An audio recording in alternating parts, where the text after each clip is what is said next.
महात्मा गांधी, एक ऐसा नाम जिसे सुनते ही राष्ट्रपिता, बापू, अहिंसा, सत्याग्रह, ये सब शब्द एकदम से जहन में आते हैं, है ना? बिल्कुल। आज हमारे पास महात्मा गांधी जीवन और संघर्ष शीर्षक वाला एक दस्तावेज है। तो आज हम इसी के जरिए गांधी जी के जीवन और उनके विचारों की गहराई में उतरने की कोशिश करेंगे। हाँ। मकसद साफ है, इस स्रोत से जो जानकारी मिली है उसके आधार पर यह समझना कि भाई कौन सी बातें उनके जीवन को परिभाषित करती हैं और उनकी विरासत आज भी क्यों मायने रखती है। बिल्कुल। और ये स्रोत जो है ये हमें उनके जीवन को सिर्फ घटनाओं के क्रम में नहीं दिखाता, बल्कि एक तरह से उनकी विचार यात्रा को समझने का मौका देता है। अच्छा। गांधी जी का जन्म तो 2 अक्टूबर 1869 को पोरबंदर, गुजरात में हुआ था, ये हम सब जानते हैं। हाँ। लेकिन ये स्रोत सिर्फ तारीखों और जगहों से आगे बढ़ता है, उन अनुभवों पर जोर देता है जिन्होंने मोहनदास को महात्मा बनाया। तो चलिए शुरू से शुरू करते हैं। स्रोत उनके बचपन और शुरुआती माहौल के बारे में क्या खास बताता है?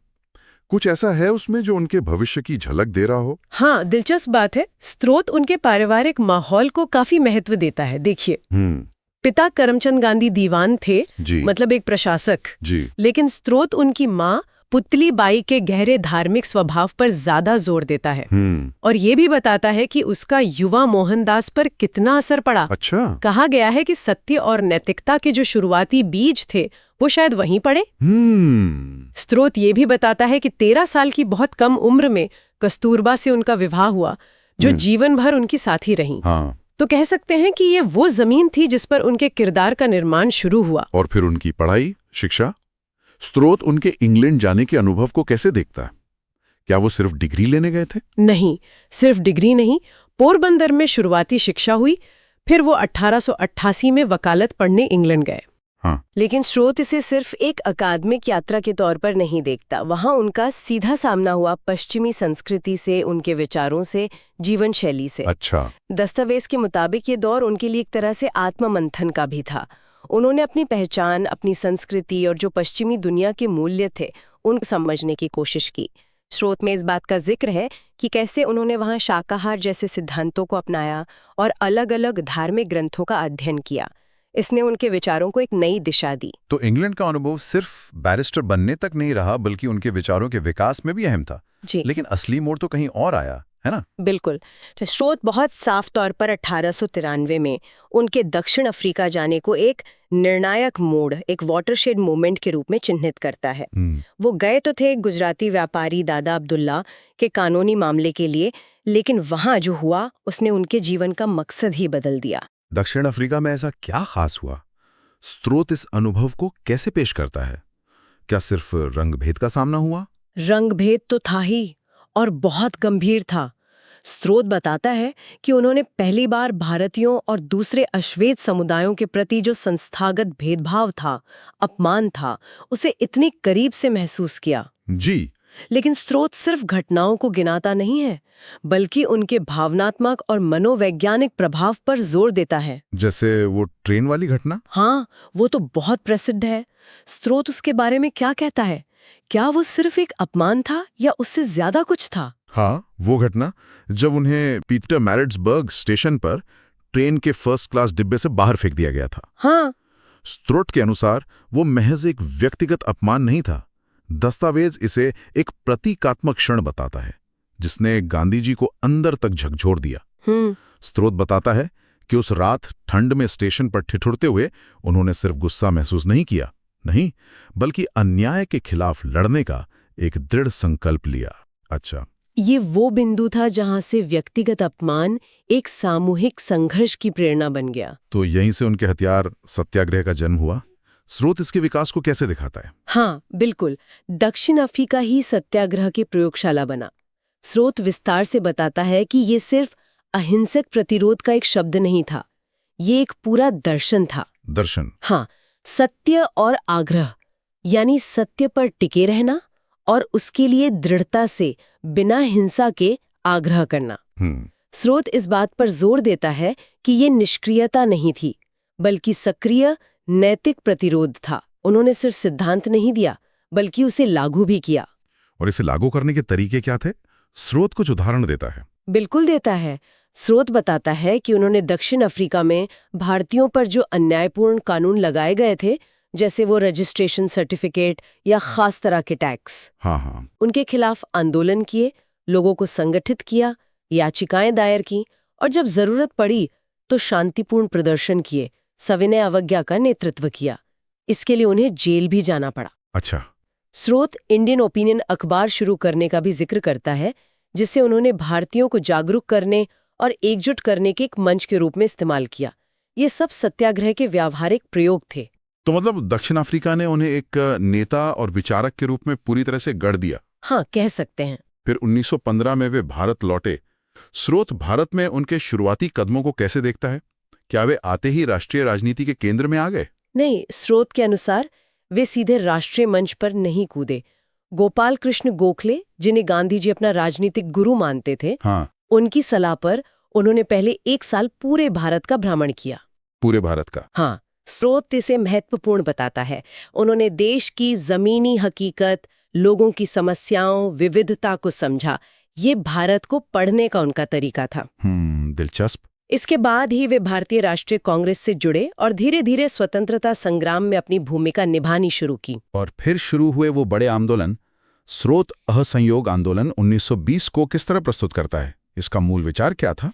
स्रोत असहयोग आंदोलन को गांधी जी के नेतृत्व में पहला अखिल भारतीय जन आंदोलन के रूप में दिखाता है। पहला जन आंदोलन? हाँ, इसका केंद्रीय विचार, जैसा कि दस्तावेज स्पष्ट करता है, ब्रिटिश शासन की नींव को हिलाना था, लेकिन बिना हिंसा के। कैसे? सरकारी उपाधियां लौटाकर, स्कूलों कॉलेजों का बहिष्कार करके, अदालतों और सरकारी नौकरियों को छोड़कर, और सबसे महत्वपूर्ण विदेशी वस्तुओं खासकर कपड़ों का बहिष्कार और स्वदेशी अपनाने पर जोर देकर। अच्छा। स्रोत इसे सिर्फ राजनीतिक नहीं बल्कि आर्थिक और नैतिक आत्मनिर्भरता का भी आंदोलन बताता है। ये तो बहुत बड़े पैमाने पर था। क्या स्रोत इसकी चुनौतियों का भी जिक्र करता है? कुछ मुश्किलें आईं? हाँ, बिल्कुल। स्रोत बताता है कि इतने बड़े आंदोलन को पूरी तरह अहिंसक रखना एक बहुत बड़ी चुनौती थी। हाँ, वो तो हो गई। चौरी चौरा कांड का जिक्र है, जहां गुस्साई भीड़ ने पुलिस थाने में आग लगा दी थी। हाँ। स्रोत बताता है कि गांधी जी ने आंदोलन को फौरन वापस ले लिया, क्योंकि वे हिंसा को किसी भी कीमत पर स्वीकार करने को तैयार नहीं थे। ये उनके सिद्धांतों के प्रति उनकी दृढ़ता को दिखाता है। सिद्धांतों पर टिके रहना। बिल्कुल। इसके बाद आया नमक सत्याग्रह 1930। दांडी मार्च की कहानी तो हम सबने सुनी है, लेकिन स्रोत इसे क्यों इतना महत्वपूर्ण मानता है? स्रोत नमक सत्याग्रह को गांधी जी की रणनीतिक प्रतिभा का एक, कह सकते हैं, उत्कृष्ट उदाहरण बताता है। रणनीति? हाँ, नमक जैसी साधारण चीज जो हर भारतीय की जीवन का हिस्सा थी, उस पर ब्रिटिश सरकार का एकाधिकार और टैक्स लगाना अन्यायपूर्ण था। सही बात है। गांधी जी ने इसे राष्ट्रीय स्वाभिमान का मुद्दा बना दिया। स्रोत दांडी मार्च को सिर्फ 240 मील की पदयात्रा के रूप में नहीं देखता, नहीं तो फिर, बल्कि एक शक्तिशाली प्रतीक के रूप में देखता है जिसने पूरे देश को आंदोलित कर दिया। दस्तावेज बताता है कि कैसे इस यात्रा के दौरान दुनिया भर के मीडिया का ध्यान भारत पर गया और ब्रिटिश राज की नैतिक वैधता पर सवाल उठने लगे। अच्छा। जगह जगह लोगों ने खुद नमक बनाकर कानून तोड़ा, जिससे सविनय अवज्ञा आंदोलन बहुत व्यापक हो गया। और फिर 1942 का भारत छोड़ो आंदोलन, करो या मरो का नारा। स्रोत इसे कैसे परिभाषित करता है? क्या ये पिछले आंदोलनों से अलग था? स्रोत भारत छोड़ो आंदोलन को स्वतंत्रता संग्राम का सबसे तीव्र और निर्णायक चरण मानता है। निर्णायक? हाँ, द्वितीय विश्व युद्ध का समय था, ब्रिटेन खुद मुश्किल में था। गांधी जी ने अंग्रेजों से तत्काल और पूरी तरह भारत छोड़ने का आह्वान किया। करो या मरो का नारा स्रोत के अनुसार निष्क्रियता के अंत का संकेत था। या तो आजादी हासिल करो या इस कोशिश में अपना सब कुछ लगा दो। लेकिन ये भी अहिंसक ही रहना था। हाँ, हालांकि यह आंदोलन भी अहिंसक ही रहना था, पर इसका तेवर पहले से कहीं ज्यादा आक्रामक था। स्रोत बताता है कि इसके जवाब में ब्रिटिश सरकार ने बड़े पैमाने पर दमन किया। लगभग सभी बड़े नेताओं को गिरफ्तार कर लिया गया। ओह!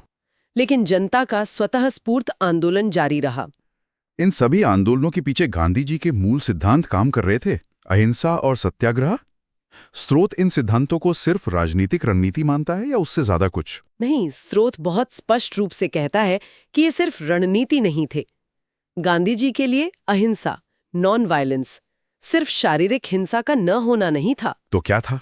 बल्कि मन, वचन और कर्म तीनों स्तरों पर हिंसा का त्याग था। इसमें शत्रु के प्रति भी प्रेम और करुणा का भाव शामिल था।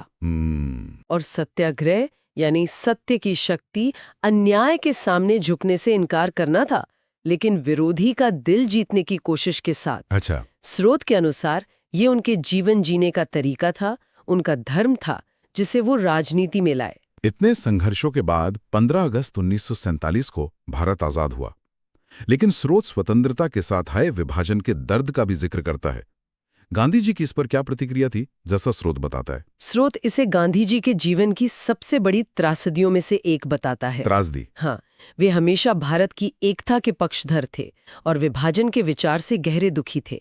दस्तावेज के मुताबिक जब पूरा देश आजादी का जश्न मना रहा था, गांधी जी बंगाल में थे। बंगाल में? क्यों? सांप्रदायिक दंगों को शांत करने की कोशिश कर रहे थे। उन्होंने विभाजन को कभी दिल से स्वीकार नहीं किया और इसे अपनी नैतिक हार के रूप में देखा। स्रोत उनके इस दर्द और निराशा को रेखांकित करता है। और आज़ादी के कुछ ही महीनों बाद 30 जनवरी 1948 को उनकी हत्या कर दी गई। स्रोत इस घटना को कैसे देखता है? स्रोत इसे न सिर्फ एक व्यक्ति की हत्या बल्कि उन मूल्यों और सिद्धांतों पर हमले के रूप में देखता है। नाथुराम गॉडसे द्वारा उनकी हत्या एक ऐसी त्रासदी थी जिसने पूरी दुनिया को स्तब्ध कर दिया। दस्तावेज बताता है कि उनकी मृत्यु ने क्षण भर के लिए उस सांप्रदायिक उन्माद को थाम दिया था। तो इस पूरी जीवन यात्रा का सार क्या है? उनकी विरासत क्या है, जैसा कि स्रोत बताता है? क्या वो आज भी प्रासंगिक है? स्रोत उनकी विरासत को बहुआयामी बताता है। पहली जाहिर है भारत की स्वतंत्रता में उनकी केंद्रीय भूमिका। हाँ, वो तो है ही। लेकिन उससे भी बढ़कर उनके विचार अहिंसा, सत्याग्रह, सर्वोदय यानी सबका उदय, सादगी और सत्य। स्रोत जोर देकर कहता है कि ये विचार सिर्फ भारत के लिए नहीं थे। दुनिया भर में नागरिक अधिकारों के आंदोलनों, रंगभेद विरोधी आंदोलनों और शांति स्थापना के प्रयासों ने उनसे प्रेरणा ली है। जैसे मार्टिन लूथर किंग जूनियर। हाँ, Martin Luther king junior, Nelson Mandela जैसे नेताओं का जिक्र करते हुए स्रोत बताता है कि गांधी जी की विरासत वैश्विक है और सीमाओं से परे है। तो इस दस्तावेज के माध्यम से हमने देखा कि कैसे पोरबंदर का एक शर्मीला लड़का परिस्थितियों, अनुभवों और अपने गहरे नैतिक विश्वास के बल पर महात्मा बन गया। बिल्कुल। दक्षिण अफ्रीका के अनुभव, भारत के स्वतंत्रता संग्राम का नेतृत्व, उनके वो अनोखे सिद्धांत और अंततः एक वैश्विक प्रेरणा स्रोत बनना, ये यात्रा दिखाती है कि नैतिक शक्ति और अहिंसक प्रतिरोध में कितनी ताकत हो सकती है। बिल्कुल।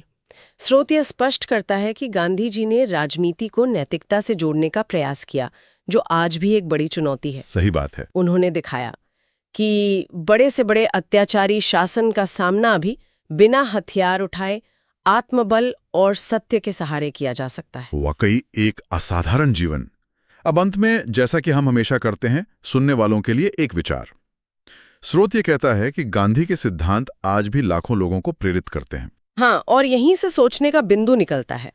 आज की दुनिया जो संघर्षों, असमानताओं, पर्यावरणीय संकटों और ध्रुवीकरण से जूझ रही है, उसमें गांधी जी के अहिंसा, सत्याग्रह, सादगी और सर्वोदय के सिद्धांत कितने व्यवहारिक या प्रासंगिक लगते हैं।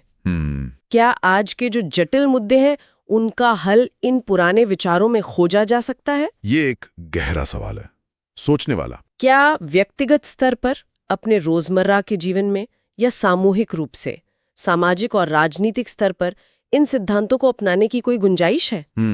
या ये सिर्फ इतिहास की किताबों में दर्ज आदर्श बनकर रह गए हैं? इस स्रोत को पढ़ने के बाद ये सवाल जरूर मन में उठता है और शायद इस पर विचार करना आज पहले से कहीं ज्यादा जरूरी है। तो दोस्तों, हमारी ये वीडियो आपको अच्छी लगी हो तो लाइक, शेयर और सब्सक्राइब जरूर करें।